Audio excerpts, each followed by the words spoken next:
முசைலமத்து புனு கஸ்ஸாப், நான் தான் உங்களின் உண்மையான நபி என்று வாதிட்ட ஒரு பொய்யன்.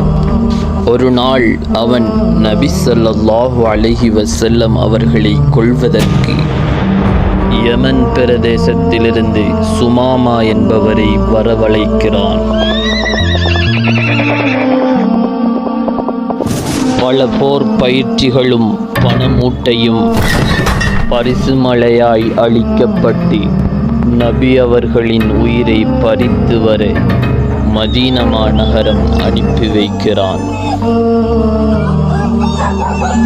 நபிகளாரின் மீதிருந்து அளவற்ற வெறுப்பின் காரணமாக வில்லிலிருந்து புறப்படும் அம்பை போல் வேகமாக மதீனா நகரம் வந்தடைந்தார் சுமாமா. நபிகளாரின் தோழர்கள் மதீனா நகரம் முழுதும் அணு அணுவாய் கண்காணித்து கொண்டிருந்தனர்.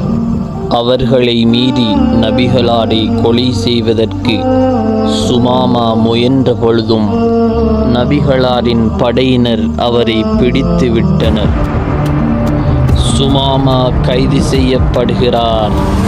பள்ளிவாயலின் ஒரு தூணில் கட்டி வைக்குமாறு நபி ஸல்லல்லாஹு அலைஹி வஸல்லம் அவர்கள் கட்டளையிடுகிறார்கள். நபி ஸல்லல்லாஹு அலைஹி வஸல்லம் அவர்கள் சுமாமாவிடம் வருகிறார்கள். சுமாமாவே, நான் உன்னை என்ன செய்வேன் என்று எதிர்பார்க்கின்றாய்? நீங்கள் கருணையாளர். உங்கள் கருணையினால் என்னை மன்னித்து விட்டால் நான் உங்களுக்கு நன்றியுடையவனாக இருப்பேன். என்னை நீங்கள் தண்டித்தால் அதற்கும் நான் தகுதியுடையவனாகவே இருக்கிறேன். நபி அவர்கள் எதுவுமே கூறாமல் அங்கிருந்து திரும்பி விடுகிறார்கள். சுமாமா அன்றைய நாள் முழுவதும் அந்த தூணடியிலே கழிக்கின்றார். யார் இவர்கள்? 5 நேரம் வருகிறார்கள். அடிமை எஜமான் பேதமில்லை. பணிவோடு எதையோ செய்கிறார்கள், மீண்டும் திரும்பி விடுகிறார்கள். மறுநாளும் நபி அவர்கள் அதே போன்று சுமாமாவிடம் கேட்கிறார்கள், நான் உன்னை என்ன செய்வேன் என்று எதிர்பார்க்கின்றாய்? நேற்று கூறிய பதிலையே மீண்டும் சுமாமா சொல்கின்றார். அங்கிருந்து நபி அவர்கள் திரும்பி விடுகிறார்கள்.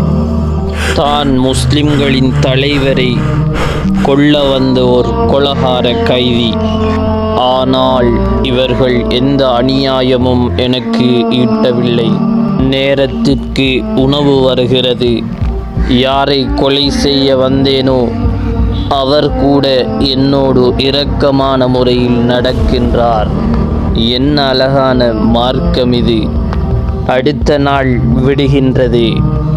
நபி ஸல்லல்லாஹு அலைஹி வஸல்லம் அவர்கள் வந்து கேட்கின்றார்கள், நான் உன்னை என்ன செய்வேன் என்று எதிர்பார்க்கின்றாய்?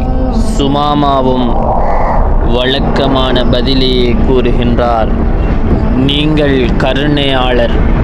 உங்கள் கருணையின் பேரில் என்னை விடுதலை செய்தால் என்னை நன்றியுள்ள அடியானாக காண்பீர். அதேபோல் என்னை கொலை செய்வதற்கும் நான் தகுதியுடையவனாகவே இருக்கின்றேன். நபி அவர்கள் சுமாமாவை விடுதலை செய்து விடுகின்றார். எதுவுமே பேசாமல் அங்கிருந்து சென்ற சுமாமா நேரடியாக மஸ்ஜிதுக்கு அருகில் இருந்த பேரித்தம்பல தோட்டத்தினுள் நுழைகின்றார். தன்னை குளித்து சுத்தம் செய்துவிட்டு ஓடோடி நபி அவர்களிடம் வருகின்றார். இந்த பள்ளியினுள் கைதியாக நான் இருப்பதற்கு முன்னால் இந்த உலகில் உங்களுடைய முகத்தை போன்று என் மனதிற்கு வெறுப்பான ஒரு முகமும் இருந்ததில்லை. இந்த நொடி முதல் உங்களுடைய முகம் அனைத்து முகங்களிலும் எனக்கு பிரியமானதாக ஆகிவிட்டது. அல்லாஹ்வின் மீதானையாக உங்களுடைய இந்த மார்க்கத்தை விட வெறுப்பான மார்க்கம் என் உள்ளத்திற்கு எதுவுமே கிடையாது. இந்நொடி முதல் உங்களுடைய மார்க்கம் உலகில் இருக்கக்கூடிய அனைத்து மார்க்கங்களை விடவும் எனக்கு இனிதாகிவிட்டது. உங்களுடைய இந்த இடம் அனைத்து இடங்களிலும் மிகவும் வெறுப்பானதாக எனக்கு இருந்தது. ஆனால் தற்பொழுது பூமியின் அனைத்து இடங்களிலும் மிகவும் பிரியமானதாக எனக்கு மாறிவிட்டது. யா ரசூலல்லாஹ், அனைவரும் கண்ணீர் சிந்த அஷ்ஹது அல்லா இலாஹ இல்லல்லாஹ் வ அஷ்ஹது அன்ன முஹம்மதர் ரசூலுல்லாஹ் என்று கூறி தன்னுடைய இஸ்லாத்தை பிரகடனப்படுத்துகின்றார்.